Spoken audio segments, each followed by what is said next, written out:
আসসালামু আলাইকুম। কেমন আছো তোমরা? আশা করি ভালো আছো। আলহামদুলিল্লাহ আমিও ভালো আছি। তা তোমাদের আজ আমি পেঁয়াজি কীভাবে বানাই তা বানিয়ে দেখাবো। দেখো পুরো ভিডিওটা তোমরা স্কিপ করবে না, পুরো ভিডিও দেখলে বুঝতে পারবে আমি কিভাবে বানিয়েছি।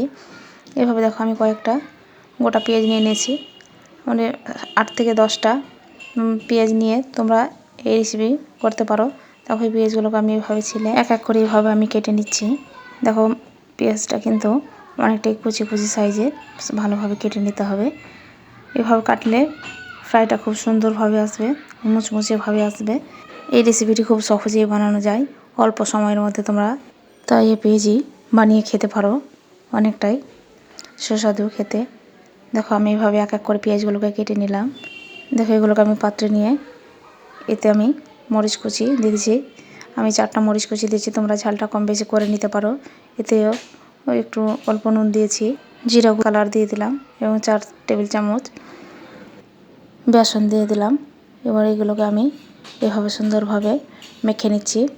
দেখো তোমরা ওইভাবে সুন্দরভাবে মেখে নেবে। আর এই রেসিপিটি অনেকটাই মজাদার। তোমাদের মন চাইলে তোমরা বিকালে ঝটপট বানিয়ে নিতে পারো। দেখো আমি এভাবে আমার মাখানো হয়ে গেছে। দেখো আমার এই ভিডিওটি ভালো লাগলে আমাকে কমেন্ট করে জানাবেন, ভালো না লাগলেও আমাকে কমেন্ট করে জানাবেন, যাতে আমি পরবর্তীতে ভালো ভিডিও দিতে পারি। দেখো এতে আমি ব্লেন্ড করা আদা রসুন আমি এতে দিয়ে এইভাবে আবার ভালোভাবে মেখে নিচ্ছি, যাতে স্বাদটা দ্বিগুণ আসে। গ্যাসে আগে থেকে আমি প্যান বসিয়ে দিয়েছি তেল গরম করার জন্য।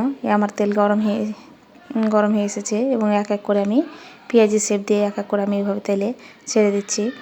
দোকানের চেয়ে বাড়িতে বানানো অনেকটা স্বাদের। তোমরা এইভাবে বাড়িতে বানিয়ে খাবে। গ্যাসের ফ্লেমটা কিন্তু লো দিয়ে এইভাবে ভেজে নিতে হবে, নাহলে মুচমুচে ভাবটা আসবে না। আমি দেখো এভাবে এক এক করে দিয়ে দিচ্ছি এবং এগুলোকে আমি আবার এক এক করে উল্টে নিচ্ছি। কত সুন্দর এসছে। তোমরা এই পেঁয়াজি বাড়িতে কিন্তু অবশ্যই বানিয়ে খাবে। দোকানের থেকে বাড়িতে বানানো অনেকটাই স্বাদের। দেখো দোকানে যে আমরা পেঁয়াজি কিনে খাই, তা থেকে বাড়িতে বানিয়ে খেলে দ্বিগুণ স্বাদ পাবে। দেখো এভাবে আমি এক এক করে উঠে নিচ্ছি। দেখো কী সুন্দর কালার এসছে, কত মুচমুচে ভাব এসছে। তোমরা অবশ্যই কিন্তু একবার বাড়িতে বানিয়ে খেও। আমি জানি না আমার এই ভিডিওটি তোমাদের ভালো লাগবে কি না, পছন্দ করতে পেরেছি কি না। দেখো এভাবে আমি এক এক করে উঠে নিচ্ছি। আবার বাকিগুলো এভাবে এক এক করে আমি ছেড়ে আবার ভালোভাবে ফ্রাই করে নিচ্ছি। দেখো এভাবে আমি আবার এগুলোকে এক এক করে উল্টে দেবো। দেখো এভাবে আমি এক এক করে আবার আমি উল্টে দিচ্ছি। দেখো কালারটা কিন্তু কত সুন্দর এসছে।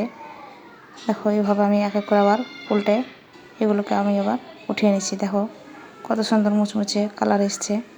আর আমার এই চ্যানেলটি ভিডিওটি ভালো লাগলে আমাকে কমেন্ট করে জানাবেন, শেয়ার দিয়ে পাশে থাকবেন এবং চ্যানেলটি সাবস্ক্রাইব করে রাখবেন। খোদা হাফিজ।